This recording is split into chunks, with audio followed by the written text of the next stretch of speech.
মৌলভীবাজার, হবিগঞ্জ এবং চট্টগ্রাম এই জেলাগুলোতে আগামী ২৪ ঘণ্টায় বন্যা পরিস্থিতির অবনতি হতে পারে বলে জানিয়েছে দুর্যোগ ব্যবস্থাপনা এবং ত্রাণ মন্ত্রণালয়।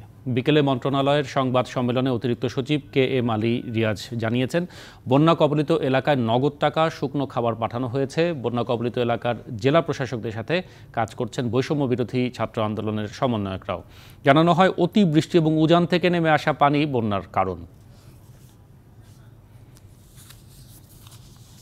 আগামী ৪৮ ঘণ্টায় দেশের উত্তর পূর্বাঞ্চল ও তৎসংলগ্ন উজানে মাঝারি থেকে ভারী বৃষ্টিপাতের পূর্বাভাস রয়েছে।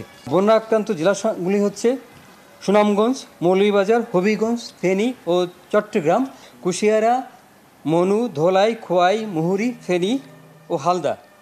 এই নদীসমূহের ৭টি স্টেশনে বিপদসীমার উপর দিয়ে পানি প্রবাহিত হচ্ছে।